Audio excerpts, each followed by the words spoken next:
COVID-19 protocols by the Ministry of Health. Good evening and welcome. My name is Ben Tremba. We are live on YouTube, on Facebook, and also on Twitter, not forgetting our KBC app. So send your suggestion, comments, or even where you are watching us from, and I will be more than delighted to sample some of them in the tail end of this bulletin. At Ben Njue at KBC Channel 1. Let's have a look at the highlights first.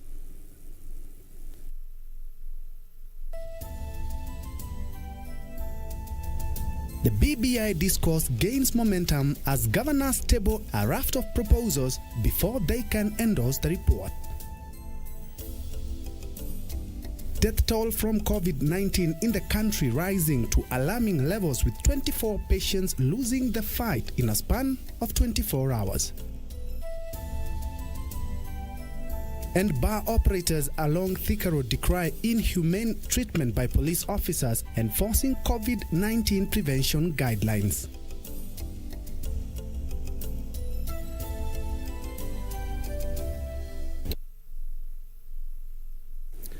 At KBC Channel 1 at Ben Njue, Lucy Mwaura is our sign language interpreter for this night. We begin with the BBI report, where the governors have given a raft of proposals they want to be addressed before they can support the Building Bridges Initiative report.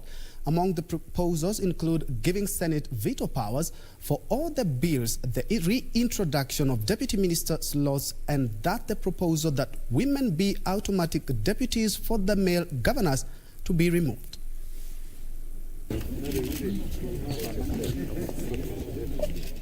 The governors have now outlined demands they want to be addressed before they can support the BBI report. Among the changes they want the report to capture include doing away with the requirement bestowing women automatic deputy governor slots, saying appointments for a running mate should be guided by merit. Deputy governors should remain as running mates to the governor and should be of either gender. In the bid to strengthen devolution, one of the deputy prime ministers should actually be in charge of the devolution ministry. Position of deputy ministers should be introduced and they should be picked from parliament. The governors want the Independent Electoral and Boundaries Commission to be devolved to 47 counties and appointments to focus on inclusivity on ethnic, geographical, cultural and gender aspects. The governors are further proposing the removal of Judiciary Ombudsman to ease operations at the judiciary. There is a special tribunal which processes errant judges. So because there is already that constitutional provision and including the administration of justice of the ombudsman, the administrative ombudsman, this particular proposal is not therefore necessary. The county leaders also want not less than 10% of the total national budget to be allocated to agriculture, livestock and fisheries function. 30% of the total budget is allocated to health function, and 2.5% of the budget is allocated to youth function. But the governors seem to be reading from a different script from that of the county assemblies. The MCS says they will study the recommendations and present their position to the president on Friday. Over and above the briefing that we shall give the principals here today, again we shall come out with a report on Friday, and we shall pass resolutions to again meet the two principals and present our final report on this BBI report. With varied proposals coming in, resolutions from Naivasha will now be passed to the handshake leadership in what would be for further consultations in amendment of the BBI. This would either end parallel debates on the same or push for further amendments before the implementation of the BBI report. Irene Mchuma Odim, Channel 1 in the county of Nakuru. And still on the BBI debate, a section of women leaders have thrown their weight behind the Building Bridges Initiative report, citing inclusivity. The women lauded the report, claiming, contrary to those opposed to it, women of Kenya are set to gain more, and that if adopted, the elusive 2/3 gender requirement in the country will be addressed.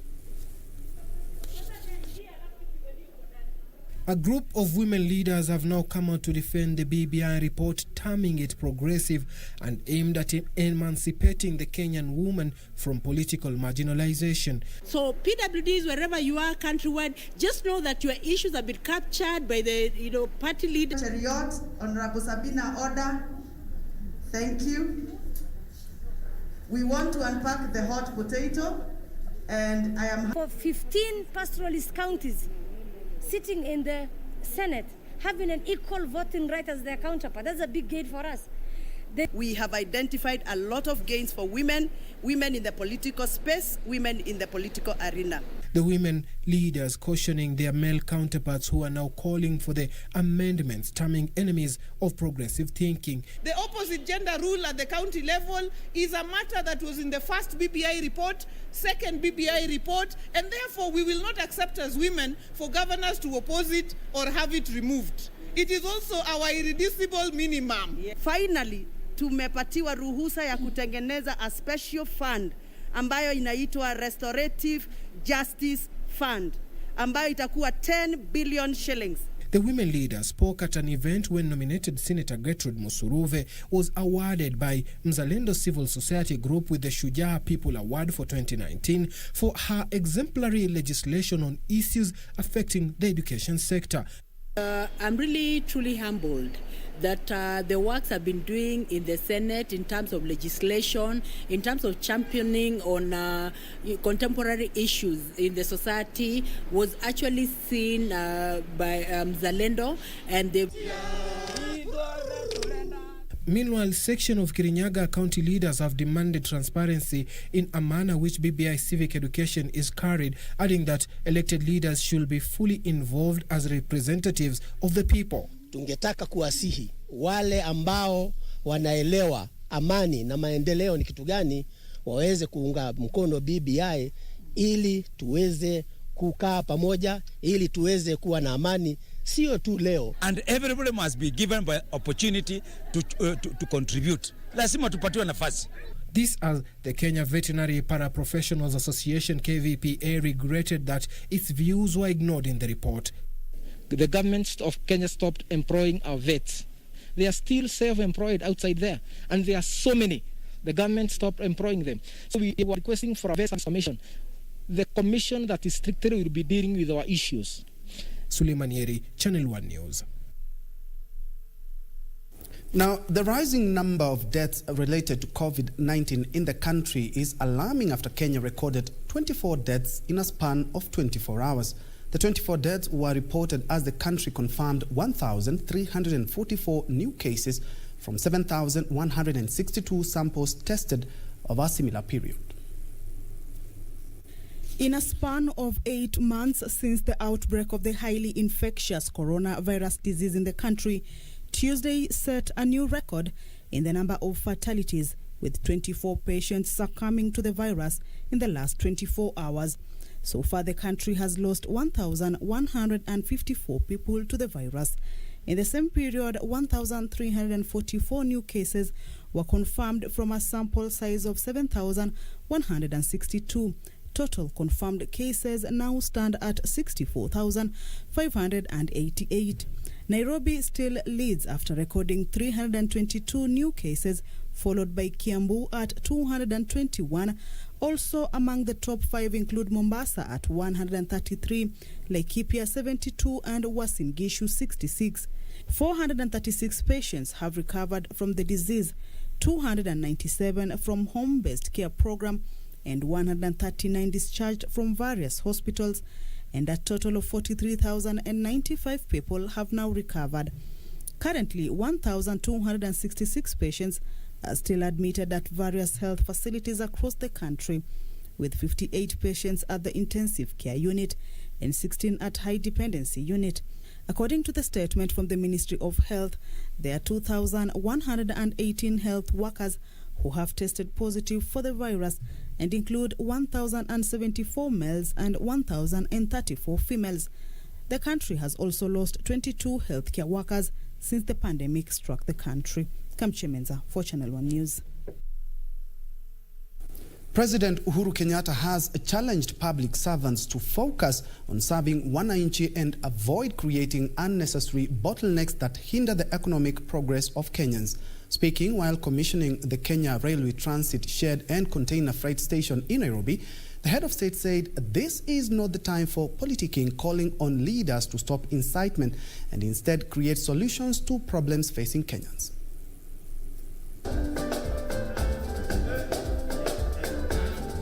While officially opening the cargo transit shed that links Embakasi Inland Container Depot to other counties, President Uhuru Kenyatta hit out at politicians, asking them to focus on development matters.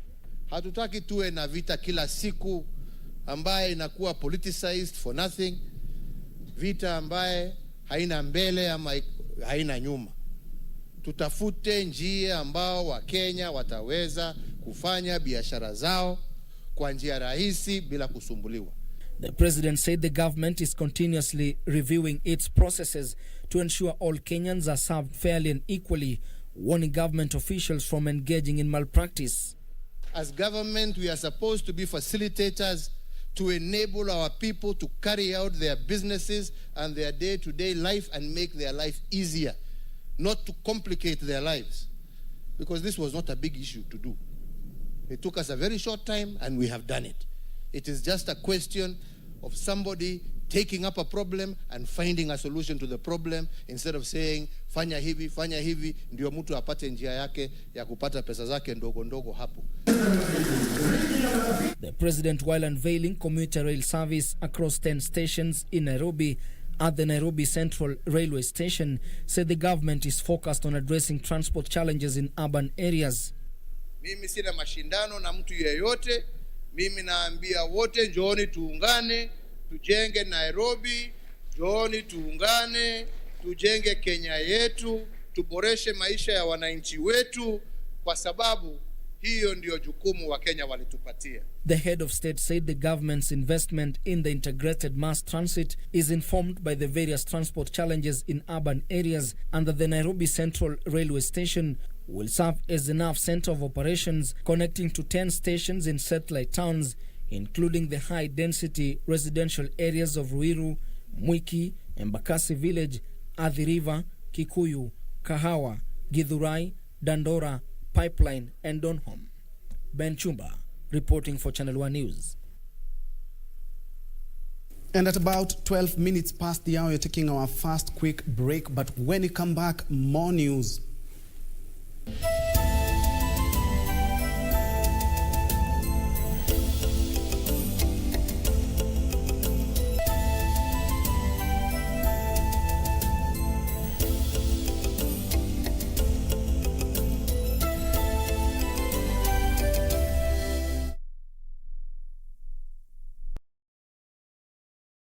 When the world changed, it made us go back to the simple joys and love the little things even more, like serving up your best, eating together, and sharing more.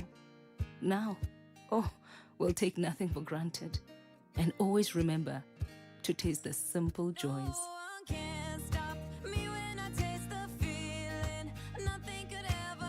Coca-Cola, taste the simple joys.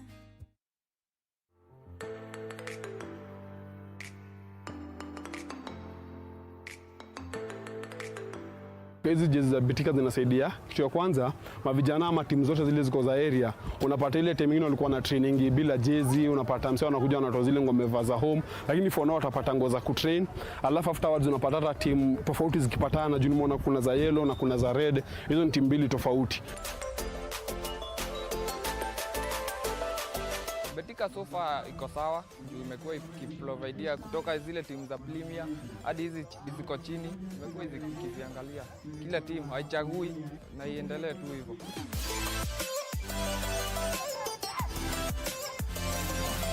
Betika, kitu ya kwanza ni kurudisha shukrani sana kwa venye wamekuja mtaani. Unapata sisi tuko chezanga ball kitambo, lakini hatupatanga chance kama hii, ndio tuliachanga ball. Lakini sasa unajua vitu kama hizi zinapatia mavijana moral. Unapata sisi tuko patanga game, unapatiana mnapeana wokovu, je mngepata chance hiyo kuenda. Alafu kitu ya pili ni hiyo kuleta togetherness. Hoja pia inaleta togetherness. Juma boy wengi ungepata mtaani wako nje, unapata tu ku hang out place mbalimbali. Lakini sasa unaona wote wanarudi grao, wana train vizuri, hata teams zinakaa, hata wanakuwa smart kwa grao surely, for sure wanakuwa smart kwa grao.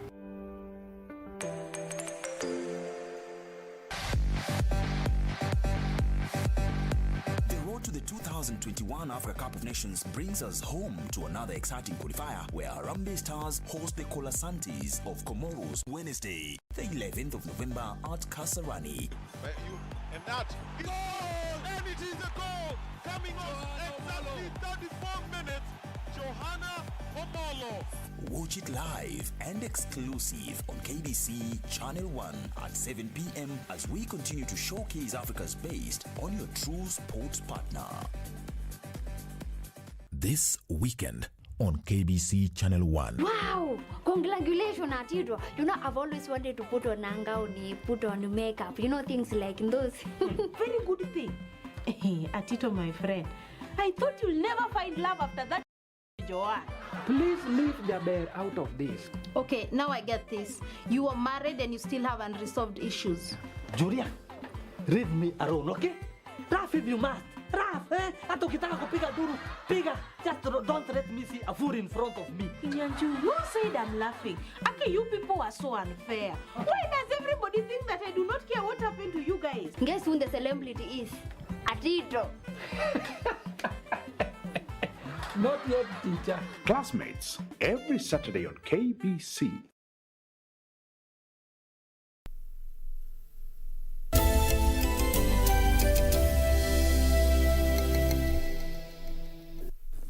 Welcome back. Moving on, bar operators along Thika Road are lamenting what they are claiming to be police harassment and brutality. The businessmen, mainly hotel and bar owners, say the recent police operations aimed at enforcing the COVID-19 rules are being conducted in an inhumane way, causing injuries and massive damage to property.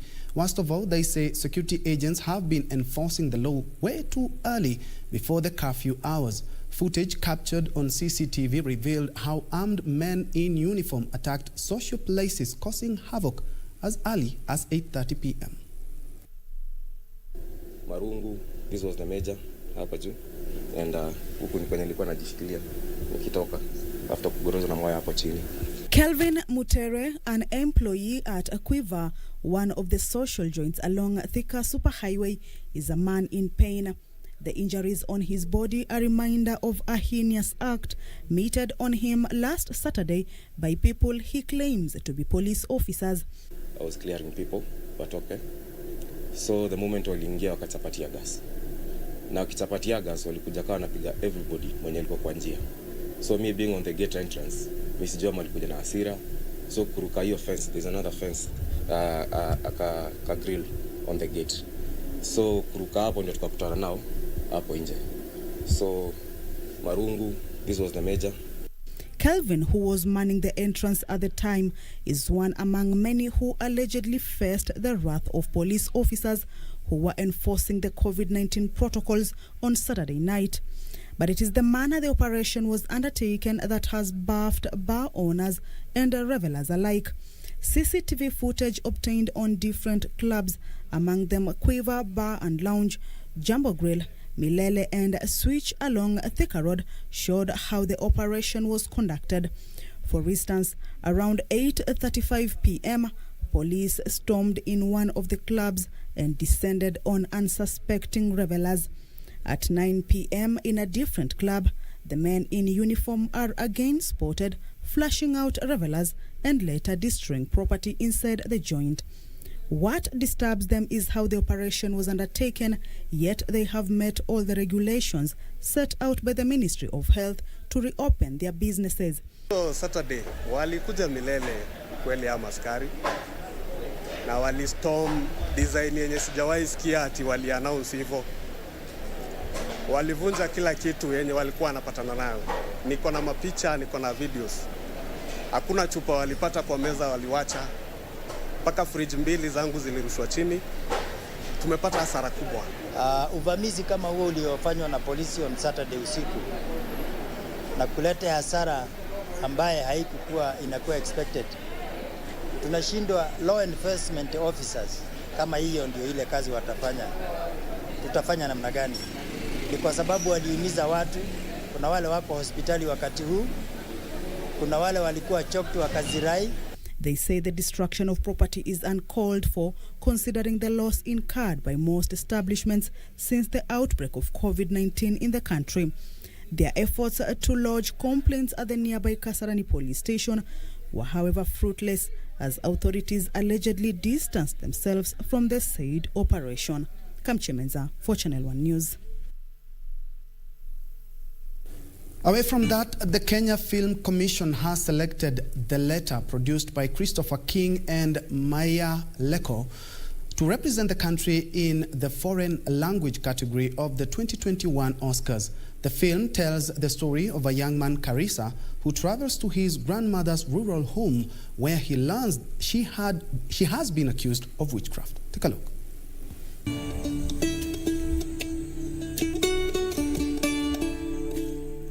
Following the closing of the Kenyan call for submissions on October 27, 2020, the Oscars Selection Committee Kenya received 2 entries, 1 documentary film and 1 feature film, namely The Letter and Uradi respectively.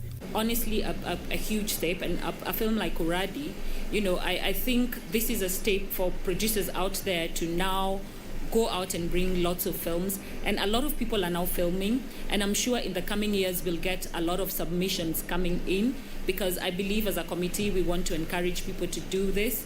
Between Uradi and The Letter, the scoring found that The Letter was the most appropriate film as far as the requirements by the Oscars is concerned. On Tuesday, the committee, in compliance with the regulation of the Academy, selected The Letter to represent the country.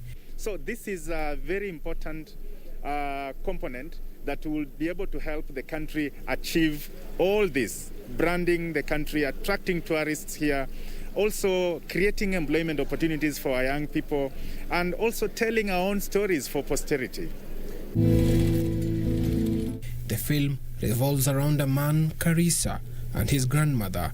Carissa discovers upon traveling up country his grandmother has been threatened by a family member accusing her of witchcraft, a situation that causes a rift among relatives. As the story unfolds, Carissa learns hundreds of other elders in the region are being branded as witches as a means to steal their land.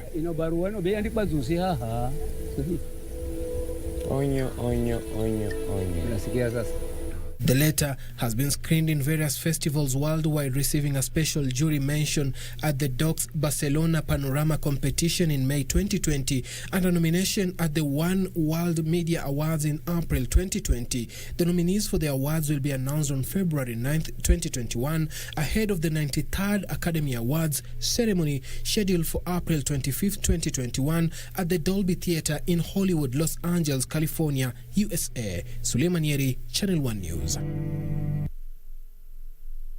Definitely something worth checking out. Moving on, I'll take that again. A finance manager of a city company has denied attempting to defraud Naivas supermarkets of over 33 million shillings. It is alleged that Dennis Mushina Thiaka, with others, being an employee of Achivo Company Limited, jointly conspired to defraud the chain stores of the money on diverse dates between 16th January and September 2020. Nairobi Magistrate Jane Kamau released Mushina on a cash bail of 500,000 shillings with an alternative bond of 3 million shillings. Dennis Mushina appeared on Tuesday before Nairobi Magistrate Jane Kamau and pleaded not guilty to one count of conspiracy to defraud Naivas supermarkets of 33,808,985 shillings in his capacity as the company's accountant and finance manager. He was released on bail after prosecution failed to oppose the terms. His lawyer had requested the court to release him on the basis that he was a young man with a young family and he did not have a job at the moment. The case will be mentioned on 24th November. Elsewhere, 31 people were arrested on Monday night for contravening COVID-19 protocols, and 10 bars found operating past 9 p.m. were also closed in various parts in Athi River in Machakos County. The operation was led by Athi River Deputy County Commissioner David Juma and Athi River Sub-County Police Commander George Kashmir, who warned bar owners flouting the set rules that they risk withdrawal of their licenses. They maintained that the police won't tolerate establishment operating beyond the set time. And Meru High Court Judge Patrick J. Otieno on Tuesday led a team of judiciary personnel, IPOA and the office of the DPP to the scene where a police officer is alleged to have shot-dead Meru University student leader Evans Njoroge, alias Kidero, in 2018. The 23-year-old fourth-year student was shot in Kabebe, 3 kilometers from the main campus in Tigania West, sub-county of Meru County. Administration Police Officer Liki Maina is accused of murdering the student leader. Finally, police in Nakuru are holding 9 suspected drug dealers after a night swap on notorious crime hotspots across 3 slums in Nakuru town. Nakuru East Deputy County Commissioner Eric Wanyonyi said the suspects aged between 15 and 17 years were found with 100 sachets of cocaine with a street value of 30,000 shillings, a kilogram of bang worth 40,000 shillings, and 2 mobile phones. Tumepata madawa ya kulevya, tumepata cocaine na bangi ambayo inatumika sana hapa na vijana wa sehemu hii. We are out, especially this time of festivals, and we'll make sure all the criminal gangs this area, we are going to arrest them. And we are not going to rest until the crime comes down within this area.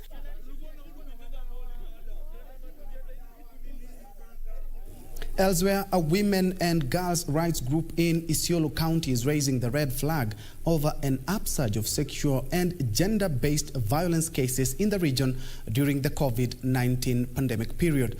Isiolo Women of Faith Network says teenage pregnancies and early marriages are also said to be on the rise, and victims are finding it difficult to report to authorities due to existing restrictions to curb spread of the coronavirus. This and more stories in news making headlines in the counties. It is during an open day forum that brought various stakeholders from the national and county governments, interfaith, youth, religious leaders and civil society organizations. The chairperson Isiolo Women of Faith Network, Halima Dida, noted things have turned south since the COVID-19 pandemic hit the country. She noted directives to have people stay at home, while many have lost their jobs, has led to an increase in conflicts that result to domestic violence, mental and emotional torture. Tumeangalia zile ni nini inasababisha pengine hizi migogoro ama mambo ya gender based violence katika familia. Meanwhile, over 20 higher education institution managers from universities in the Lake Region Economic Bloc have met in Masinde Muliro University for a national forum. The meeting aims to discuss challenges in ensuring economic sustainability in a changing higher education landscape. It is organized by Masinde Muliro University, Kibabii University, and Moi University. So the participants come from about 10 universities in Lake Basin region, and they participate more in the administration and also in academic programs in the institution. Now CBC is as you are aware, is a system of education that this country has adopted. It's based on competency-based curriculum, in which we expect the learners to be able to show competencies in what they are learning. And 20 school heads in Kiambu County have been feted after successfully completing a 4-year comprehensive program to transform their learning institutions to digital schools. They urge schools already provided with ICT infrastructure to make good use of them by enrolling learners to technology-related lessons. In Mandera County, the Ministry of Health has exonerated itself of any blame following the death of an expectant mother at Mandera County Hospital in what her family claims is a case of negligence. CEC for Health in Mandera County, Dr. Mohamud Eda, said the doctors did their best but were unable to save the life of the patient who was brought to the facility in critical condition. And pelvic examination shows she had a 4-centimeter dilatation with caput, showing that this mother's pelvis could not, even in normal circumstances, not able to push that baby. And meconium stain liquor grade 2. Immediately at MCRH, she was put on high flow oxygen. Suction was done of the secretions. Elsewhere, the United States Embassy has developed a digital learning program for primary school-going children with a view of improving access to education across the country. Speaking during a visit in Kilifi County, American Ambassador to Kenya, Kil Makata, said the program seeks to ensure learning continues following the closure of schools in the wake of the COVID-19 pandemic. On how we're going to connect every school. And this is, we think this is going to make a difference for children. So we look forward to introducing that to your county. Right now, we're going to pay 50% of it. Finally, youth in Kisii have been urged to embrace national values to propel them into future responsible citizens. Kisii Diocese Anglican Church Bishop John Omangi challenged young people to focus on what they can do to steer the country into prosperity. He spoke while launching a book titled Surprised by God that aims at inspiring young people.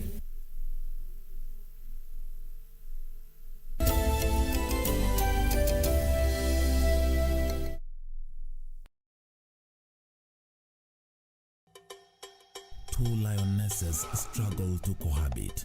Because I'm not going to stand here and be compared to some... Hey, Nancy, don't try me. As the coastal vacation brings Nancy and Joe closer. Nancy, you are full of surprises. What would you like me to do for you this morning? Or will it be? Now, can you give us some space? No. He? Ni usherati. Watch your mouth, Mother Teresa. Or what? This game that you and Nancy are playing. Na nyinyi mmekuwa akina nani kuingilia mambo ya wazazi wenu? Stringed, making a comeback. Hotter. Just gonna stand there and stare at us? How do you think things will end up here? This is a conversation between your father and I. Sometimes it would be good if you would just stand your ground. Wait, Mtoto, wait. What happens between me and Mama Paul is none of your business. Bolder. You know Mama Paul is leaving you. So what? What? I'm done being your puppet and dancing to your tune and manipulation. I called the clients and told them that your coach's shut us down. Only on KBC Channel 1. Fridays at 8:30 p.m. This weekend on KBC Channel 1. This week on Wake Up and Makeup, it's going to be a girly girl affair. Cheers! We continue to munch on what I would call a starter before our main course at Chef U's Sushi Bar. This is what makes the coffee so special. We actually have a real gold leaf. Wow. I don't think we should drink it. We should probably gather it and take it to jail. Can I make a run out of it? We can make a cargo. Get some tips on how to enjoy a days out with the girls. Next on. See me yummy man, he me really yummy man. See me yummy man, he me really yummy man. Say ooh. African kings and queens and the young ones in between. We love Majesty and we love King Selassie. 100 on the highway, I ain't taking no calls on my struggles in the rearview mirror. That's the bird. We've been through this before. Must we go through this again? It would be a tragedy if we can't learn from the past.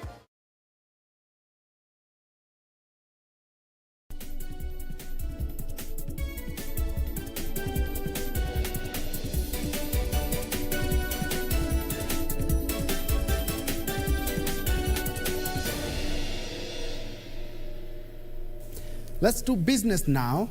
President Uhuru Kenyatta says the government is focused in its implementation of integrated transport network projects in Nairobi to curb the huge losses Kenyans face as a result of traffic congestion.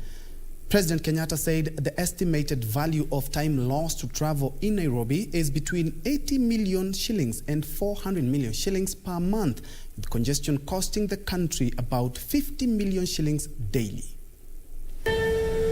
Speaking in Nairobi when he commissioned the new look Nairobi Central Railway Station and unveiled commuter rail service across 10 stations in the Nairobi metropolitan region that will be served by modern trains, President Kenyatta said new scheduled commuter rail service will serve Ruiru, Mwiki, Embakasi Village, Athi River, Kikuyu, Kahawa, Githurai, Dandora, Pipeline and Donholm. I believe our hard-working citizens in the metropolitan area will have access to alternative forms of public transportation, and they will be served in stations that have modern ticketing systems, adequate parking, improved security, and better road access. Good afternoon. He said in the next 1 year, the scheduled commuter rail service will be extended to Jomo Kenyatta International Airport. This scheduled commuter rail service will be extended to Jomo Kenyatta International Airport, allowing air travelers an alternative mode of transport to and from the airport without suffering the frustration of being caught up in the Mombasa Road traffic jam. The new commuter rail network, which will have day-long hourly train service to and from the 10 stations, will also be integrated with a bus rapid transit system. Kenya Railways has acquired some high-capacity buses to provide the last mile connections for commuter rail passengers, and these buses will be stationed at Nairobi Central Station to provide transport services to and from industrial area, Upper Hill, Westlands, Parklands and Pangani. Small traders in Nairobi and its environs will now pick their imported goods from Nairobi city centre, as opposed to having to go to the inland container depot in Embakasi following the launch of the Kenya Railways container freight station. President Kenyatta, who presided over the launch, said the freight station now levels the playing field for small traders to ensure all Kenyans are served fairly and equally. Sasa container ambaye ni consolidated itakuwa inakuja mpaka hapa. KRA inaletwa hapa na Kenya Railways. KRA wanaifungua hiyo container hapa. Mizigo inatolewa, inawekwa kwa shed, kila mtu na mizigo yake. We ukuje ulipe kodi yako, uchukue mizigo yako, uendelee na biashara yako. President Kenyatta abolished the $1,000 small traders pay as container deposits in efforts to reduce the cost of doing business. Betty Kiptum, Channel 1 Business. Elsewhere, Equity Group Foundation and the Kenya COVID-19 Fund Board have commenced distribution of locally manufactured personal protective equipment to public hospitals. The PPEs worth 135 million shillings include respirator mask, surgical mask, disposable gowns and gloves. Amid the COVID-19 pandemic, the need for personal protective equipment for medics continues to increase. Equity Group Foundation, in partnership with the Kenya COVID-19 Fund Board, has started distribution of personal protective equipment worth 125 million shillings to public hospitals across the country. Finally, medical and dental students in 11 universities who were recalled to complete their studies will also receive PPEs worth 10 million shillings. The consignment, which includes 266,000 respirator masks, 2.7 million 3-ply surgical masks, 50,000 reinforced disposable gowns, 2 million pairs of nitrile gloves, 60,000 pairs of medical scrubs, 50,000 coveralls with shoe covers, 300,000 head covers, 55,000 face shields, 34,000 pairs of goggles, and 200,000 disposable aprons will be distributed to public hospitals. We should be able to support the country for 36 months. And value is being created in Kenya. Jobs are being created in Kenya. And this is what our president has been talking about: buy Kenya, build Kenya. As a fund, we thought the best thing to do was to protect those who protect us. We may not be able to give PPEs to and other things to everyone. But we can take care of doctors, we can take care of other health practitioners, and that's what we are doing. The total value of the consignment is 135 million shillings. Equity Group CEO James Mwangi noted the company's commitment to safeguard health workers serving on the front line in mitigating the COVID-19 pandemic. The Kenya COVID-19 Fund Board Chair, Jane Karuku, reiterated the fund's commitment to remain at the forefront in strengthening COVID-19 mitigation measures, noting that the upward spike in the positive COVID-19 cases recently witnessed has proven that Kenyans cannot afford to lower their guard. Betty Kiptum, Channel 1 Business. The Kenya Roads Board has commenced inspection of Kenya Wildlife Service roads in the parks.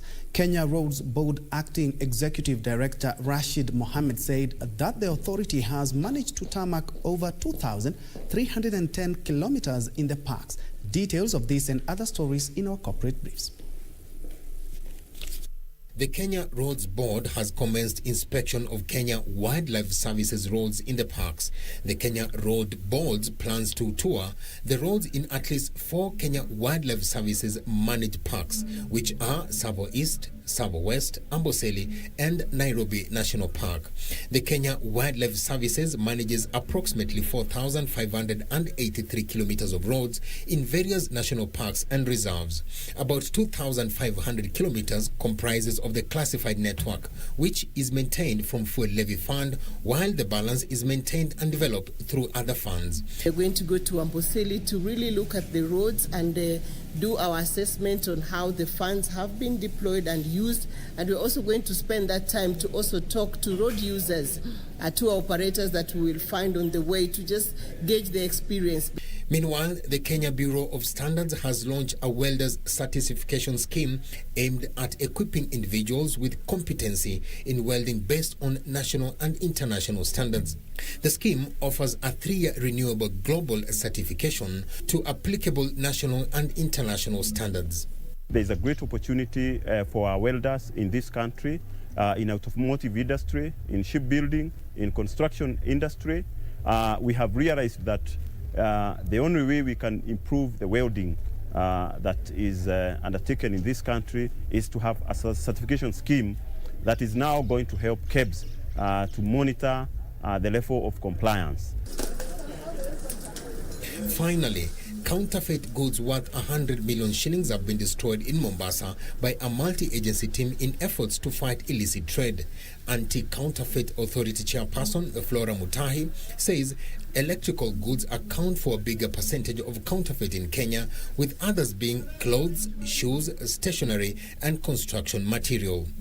Mutai says over 1,700 jobs are lost annually due to counterfeit, with manufacturers saying counterfeit goods account for 40% of products in the market.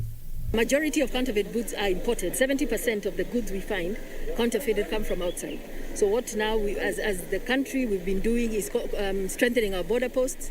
We strengthen enforcement, public awareness, and also the prosecution. If you're stealing somebody's brains or intellectual property, you need to be punished for it. We want people to earn from the sweat of the inventiveness, the inventions, and the products they make. Further afield, fast food firm McDonald's has announced it will introduce a line of plant-based meat alternatives called McPlant next year. McDonald's say it would offer plant-based burgers, chicken substitutes, and even breakfast sandwiches. Details of this interesting story and others in our International Business Roundup. McDonald's has tested out a plant-based burger in Canada with Beyond Meat, a producer of plant-based meat. However, shares of Beyond Meat plummeted after the announcement by McDonald's, as it was not clear who would supply the fast food chain with a meat alternative. The move towards meat substitutes has been driven primarily by concerns over meat's effects on health, the environment, and animal welfare. The company, which reported market-beating profits for its third quarter on Monday, declined month to say which supplier it would use for its Mark Plant line of products. Barclays Bank forecasts that consumption of meat alternatives might be worth $140 billion by the year 2029. Elsewhere, food prices played a major part in decelerating China's consumer price index in October. China's National Bureau of Statistics said that the country's CPI, a main gauge of inflation, was down 0.3% from the previous month. It rose by 0.5% year-on-year in October, but the growth rate also noticeably declined by 1.2 percentage points from September. From a year-on-year perspective, prices of eggs, chicken, duck are all declining, while the price increases for beef, mutton and vegetables decelerated in October. Besides the food category, drop in gasoline and diesel prices is another factor to the CPI slowdown. Finally, a Swedish court has issued a temporary injunction halting the earlier decision of Swedish telecoms regulator Post and Telecom Authority to exclude Huawei from its 5G spectrum auction. In late October, the Swedish telecoms regulator made an abrupt decision to exclude Huawei from its 5G networks, followed shortly by an appeal from the Chinese tech giant in early November. In response to the Swedish telecoms regulator allegations, which called Huawei one of the greatest threats to Sweden, Huawei argued that the decision lacked legal basis and violates EU's legal principles. Following the court decision, the Swedish telecoms regulator announced a postponement of the spectrum auction originally scheduled for Tuesday. Betty Kiptum, Channel 1 Business.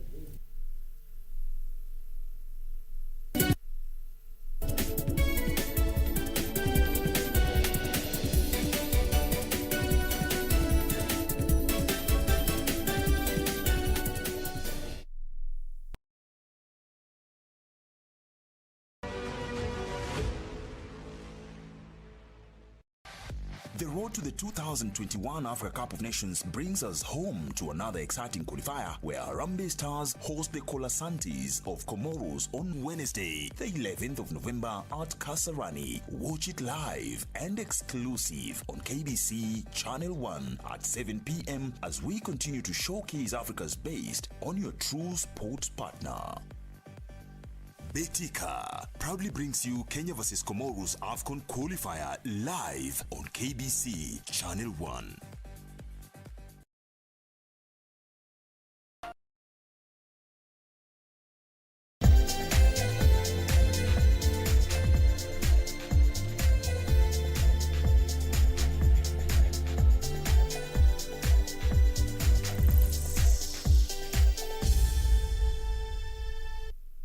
Time to play now, and we begin with soccer, where Harambee Stars tactician Jacob Ghost Mulee has said his team is ready to register a win against Comoros in their first leg match of 2021 AFCON qualifier.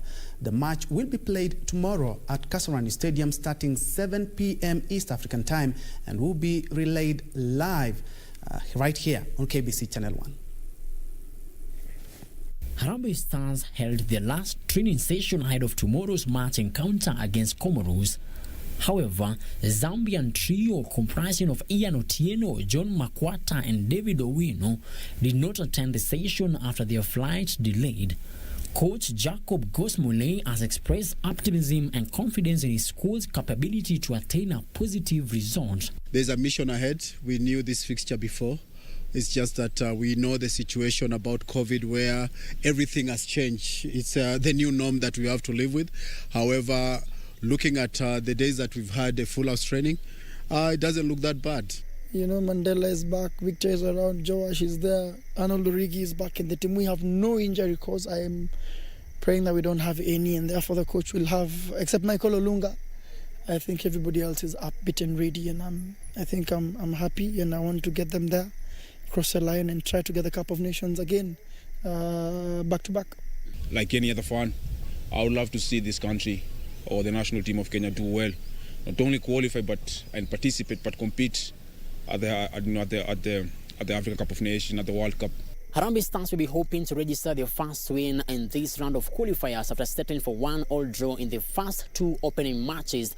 The Harambee Stars vs Comoros match will be aired live at KBC Channel 1 starting 7 p.m. East African time. Reporting for Channel 1 Sports from Mo International Sports Center Kasarani, my name is Frederick Mwoki. Watch Harambee Stars versus Comoros. And Gor Mahia have been drawn against Rwandan League champions APR in the opening round of the 2020-2021 CAF Champions League preliminary round. The winner will play against either Sui Al Belouizdad of Algeria or Al Nasri of Libya, who are also playing each other in the opening round. The home and away games will first begin in Nairobi before the Kenyan champions make the journey to Kigali to face APR.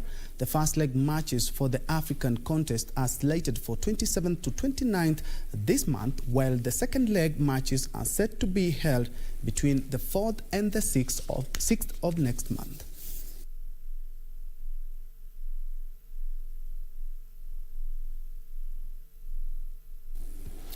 Football Kenya Federation FKF Division 1 side Solasa Queens came from a goal down to stand the University of Eldoret 3-1 and clinched this year's edition of Solasa annual football tournament. The match was staged at Eldoret ASK Showground. University of Eldoret's Joanne Nafula broke the deadlock in the 24th minute, giving her side the lead in the first half. Solasa Queens equalized through Terry Egesa in the 30th minute when she successfully converted a penalty after Violet Wanyoni handed the ball into the danger box. Solasa added a second goal through Charlene Opisa in the 64th minute before Susan Malda scored a third goal in the dying minutes of the game.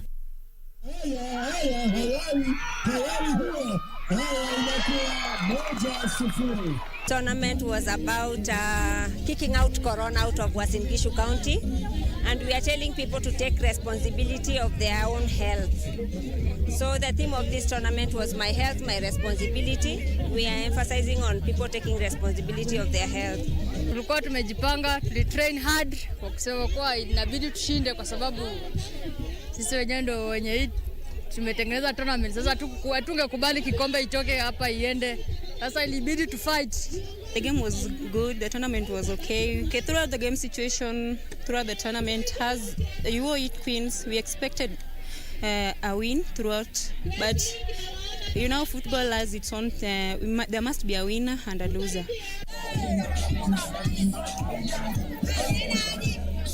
The Solasa Football Tournament is an annual event held to nurture talent and promote football in the grassroots levels.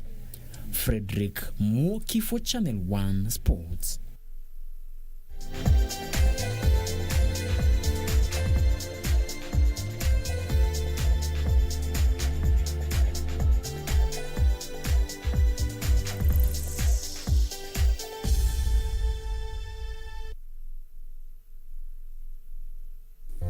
And on that note, we wrap up Channel 1 News Hour. But before I do that, let me appreciate everyone who made this live broadcast a success, including you, the viewer, from wherever you are watching us from, including Avril Wanjiko and Alvin Joe, who are watching from Kikuyu, Adrian Tene and Lawrence Kihoro from Githurai 44. We have Nzisa Njue watching from Machakos, Saranjuru watching from Kahawa West, and allow me to just take two more. Albert, you're watching from Kiambu, saying KBC TV, my favorite news station forever.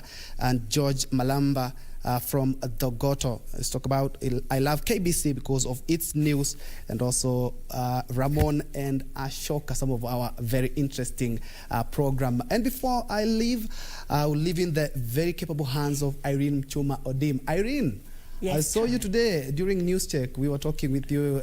Nairobi was a little bit cold, but the sun was shining in Naivasha. Tell us something about that. Well, Troy, it was not basically a sunny day. It was a cool, cloudy day with sunny intervals in between. Right now, we are experiencing the peak of short rains across the country. And with this, most parts of the country will be characterized with light rains, especially during the morning hours. And then when it comes in the afternoon, there'll be an increase of wet conditions. And you know what that means, Troy? You have no choice but to be warm for your own good. Troy? And tomorrow, should I carry an umbrella? Oh, yes, you should. Okay. Madam Odim, Take it away. My name is Njue, and Lucy Maura has been our sign language interpreter for this evening. I leave you now with Irene. Good evening and a very warm welcome to Channel 1 Weather Update. Thank you for your time. Hope you're well. My name is Irene Mchuma Odem. It is one of those nights that most parts of the country have been covered with wet conditions. The only region that is experiencing partly cloudy conditions is the northwestern parts of the country. That means it is the only place in the country that is tonight experiencing dry conditions. And tomorrow we're waking up to rains across the country, starting in the northwestern parts of the country, Lodwar, Samburu, the Lake Basin region, Kisumu, Kakamega, Bungoma, Kitale, the northeastern parts of the country, the coastal strip, and also the southeastern lowlands. There will be scattered wet conditions across the country. In the capital, it will rain over several places, just like what you're experiencing tonight, and then we'll have short sunny intervals. In the afternoon, we'll see an increase of wet conditions across the country. The western sector and the Lake Basin region will experience showers accompanied by thunderstorms over several places.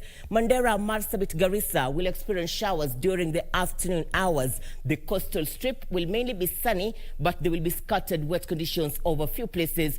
Weather patterns that will also stretch to the southeastern lowlands. In Machakos, Makindu, and Nairobi, there will be showers over a few places in the afternoon. Temperatures have slightly gone down in the capital. We're expecting highs of 23 degrees Celsius. The highest across the country will be experienced in Lodwar at 34 degrees Celsius.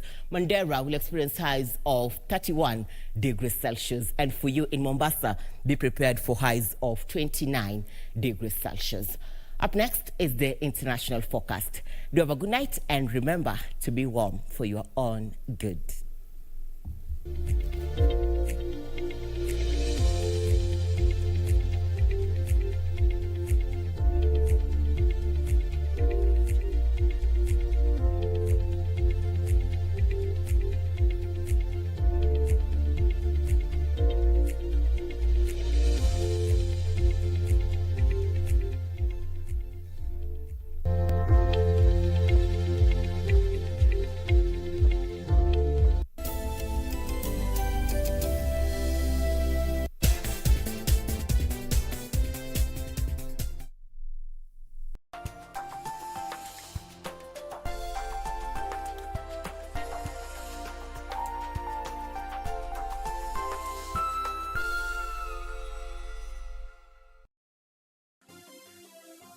Vera Beauty College.